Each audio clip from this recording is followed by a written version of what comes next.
Hi viewers, welcome to this channel. So ఇందుట్లో ఏంటంటే JNTU GV BTech ఇవన్నీ కూడా మొన్న స్పెషల్ సప్లీ ఎగ్జామ్స్ అయిపోయినాయి కదా బీటెక్ వాళ్ళకు. సో 1112, 2122, 3132, 4142 ఈ BTech special supply exams paper valuation ఎక్కడి వరకు వచ్చింది, ఈ రిజల్ట్స్ ఎప్పుడు డిక్లేర్ అవుతుంది, పేపర్ వాల్యుయేషన్ ఎలా ఉంటుందని చెప్పేసి స్టూడెంట్స్ అడుగుతూ ఉన్నారండి. దాని గురించి ఈ వీడియో చేయడం అయితే జరిగిందనమాట.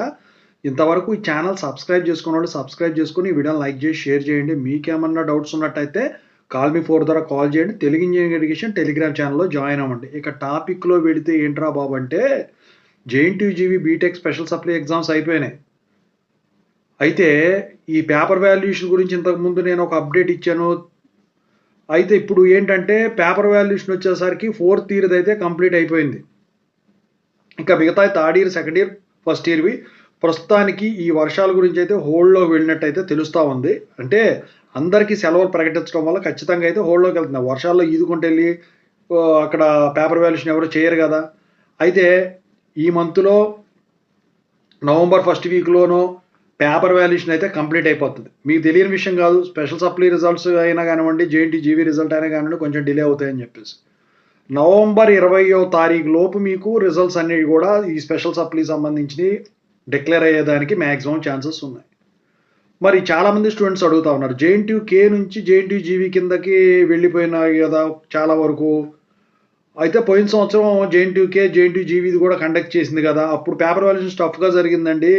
ఈసారి కూడా ఇలాగే జరుగుతుందంటే జేఎన్టీయూ కే కన్నా కూడా జేఎన్టీయూ జీవీదే కొంచెం స్ట్రిక్ట్గా జరుగుతుందండి పేపర్ వాల్యుయేషన్ ఎప్పుడైనా కానివ్వండి. అయితే మరి మీరు గనక రాసి ఉన్నట్టయితే మాత్రం మీకు ఖచ్చితంగా న్యాయం జరుగుతుంది. ఏది పడితే అది బ్లైండ్గా ఫిల్ చేస్తే మాత్రం పాస్ అవుతారని మాత్రం నేను గ్యారంటీ ఇవ్వలేను. ఇక అప్పుడు కూడా పాస్ అయ్యారు అంటే మాత్రం that is your luck.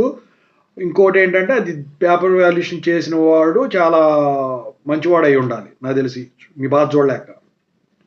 So paper వాల్యుయేషన్లో ఎక్కువ శాతం మ్యాథమెటిక్స్ సబ్జెక్ట్సే టఫ్గా జరుగుతాయి, ఎందుకంటే అది బేసిక్స్ వాళ్ళు చేసేది. ఇక ఎంబీఏ వాళ్ళ సబ్జెక్టులు కూడా కొంచెం టఫ్గానే జరుగుతాయి. కోర్ సబ్జెక్ట్స్ వచ్చేసరికి ఏంటంటే వీళ్ళని పాస్ అవుట్ పంపిద్దాం అనుకునే వాళ్ళు ఏమైనా చేస్తే చేయాలి తప్ప పేపర్ వాల్యుయేషన్లో ఎటువంటి అవకతవకలు అయితే జరగవు. ఓకేనా. Paper valuation with in the time complete చేసేస్తారు. డేట్గా పెట్టుకొని ఉన్నా కూడా వాళ్ళకి తలనొప్పి కాబట్టి. సో పేపర్ వాల్యుయేషన్ అయిపోయిన తర్వాత మార్క్స్ ఎంట్రీ ప్రాసెస్, వెరిఫికేషన్ ఇదంతా ఉంటుంది కాబట్టి అప్పటి వరకు టైం తీసుకున్నారు. వీళ్ళు లేట్ చేయడానికి గల కారణం ఏంటంటే జేఎన్టీయూ జీవీ ఫస్ట్లో స్ప్లిట్ అయినప్పుడు వచ్చేసరికి కొన్ని తప్పులు దొరికినాయి రిజల్ట్స్లో. రిలీజ్ చేయాల్సిన పరిస్థితి వచ్చింది. అందుకని చెప్పేసి వీళ్ళు జాగ్రత్తలు తీసుకోవడం అయితే జరిగింది. రిజల్ట్స్ గురించి ఇంకొక అప్డేట్ కూడా ఇస్తాను కొత్తగా ఇంకా తెలిస్తే. సో ఇదండి ఓవరాల్గా. Thank you so much. మీకు డౌట్స్ కాల్ మీ 4 ద్వారా కాల్ చేయండి.